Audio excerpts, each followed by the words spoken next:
ശരിക്കും പറഞ്ഞു കഴിഞ്ഞാൽ ഇന്ന് അദ്ദേഹം ഒരു 2 ആഴ്ച കൊണ്ട് യുദ്ധം അവസാനിപ്പിക്കാൻ വേണ്ടി കലാശക്കൊട്ട് എല്ലാം കൂടെ നമ്മുടെ ഈ നമ്മൾ ചില അമ്പലങ്ങളിലെ കമ്പം നടത്തില്ലേ, ലാസ്റ്റ് വരുന്ന സാധനം വാരിയിട്ട് കത്തിക്കുന്നു. അപ്പോൾ ഈ വാരിയിട്ട് കത്തിക്കാനുള്ള പരിപാടി പോലെ അദ്ദേഹം പറയുന്നുണ്ടായിരുന്നു. പക്ഷേ അദ്ദേഹം പറയുന്ന പോലൊന്നും നടക്കില്ല എന്ന് നമുക്കറിയാം. മാത്രമല്ല ഇറാൻ പറഞ്ഞു അങ്ങനെയൊന്നും യുദ്ധം അവസാനിപ്പിക്കാനുള്ള ഐഡിയ ഒന്നുമില്ല എന്ന് പറഞ്ഞു. മാത്രമല്ല വെടിനിർത്തലൊന്നും ചർച്ച ചെയ്യുന്നുമില്ല എന്ന് പറഞ്ഞു. അവരിന്ന് കുറച്ചുകൂടെ ടഫായി രംഗത്ത് വന്നിട്ടുണ്ട്.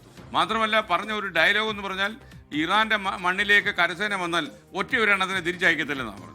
അല്ല എസ് കെ, ഈ അങ്ങേയറ്റം നിരാശയാണ് യഥാർത്ഥത്തിൽ 20 മിനിറ്റ് നീണ്ട ഡൊണാൾഡ് ട്രംപിന്റെ പ്രസംഗം സാധാരണ കാഴ്ചക്കാർക്ക് സമ്മാനിച്ചത്. കാരണം ഒറ്റ കാര്യമായിരുന്നു എല്ലാവരും കാത്തിരുന്നത്, യുദ്ധം അവസാനിക്കുമോ എങ്കിൽ എപ്പോൾ.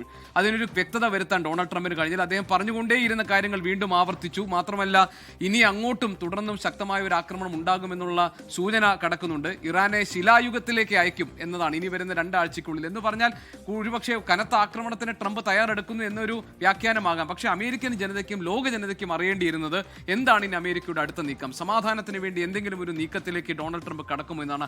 അങ്ങനെ കാത്തിരുന്നവരെ അങ്ങേയറ്റം നിരാശപ്പെടുത്തി ഡൊണാൾഡ് ട്രംപിന്റെ 20 മിനിറ്റ് നീണ്ട പ്രസംഗം. താങ്കൾ സൂചിപ്പിച്ചതുപോലെ തന്നെ ഇറാൻ വളരെ ശക്തമായ ഭാഷയിലാണ് ഇറാന്റെ സൈനിക വക്താവ് ഈ കാര്യത്തോട് പ്രതികരിച്ചിരിക്കുന്നത്. ഞങ്ങളുടെ രാഷ്ട്രത്തിനെതിരെ നിങ്ങൾ തുടങ്ങിയ ആക്രമണത്തിന് നിങ്ങൾ വില നൽകണം എന്നാണ് അദ്ദേഹം പറഞ്ഞത്. നിങ്ങൾക്ക് സ്ഥിരമായ അപമാനം, ഖേദം, കീഴടങ്ങൾ എന്നിവ നേരിടുന്നവരെ യുദ്ധം തുടരും. അതായത് ഇറാൻ ഒരു അല്പം പോലും വിട്ടുവീഴ്ചയ്ക്ക് തയ്യാറല്ല എന്ന് സൂചന നൽകിക്കൊണ്ടുള്ള പ്രതികരണമാണ്. പക്ഷേ തിരിച്ചു വരട്ടെയും ചെയ്തു. തിരിച്ചു വരട്ടെ. കാരണം ഈ അമേരിക്കയിൽ നിന്ന് പോകുന്ന മിലിറ്ററി മുഴുവൻ ആൾനാശം കൊണ്ട് ഇല്ലാതാവുകയാണെങ്കിൽ വലിയ അപകടമല്ലേ അവർക്ക്. മാത്രമല്ല കരയുദ്ധത്തിനാണ് ഒരുങ്ങുന്നതെങ്കിൽ കനത്ത പ്രത്യാഘാതം അനുഭവിക്കേണ്ടി വരുമെന്ന് അമേരിക്കയ്ക്ക് മുന്നറിയിപ്പും ഇറാൻ നൽകിയിട്ടുണ്ട്. അതാണ് യുദ്ധം പെട്ടെന്ന് അവസാനിക്കുന്നില്ല എന്ന് തോന്നുന്ന തരത്തിലാണ്. അല്ല അദ്ദേഹത്തിന് എന്തെങ്കിലും അവസാനിപ്പിക്കണമെന്ന് ആഗ്രഹം ഉണ്ടാകും.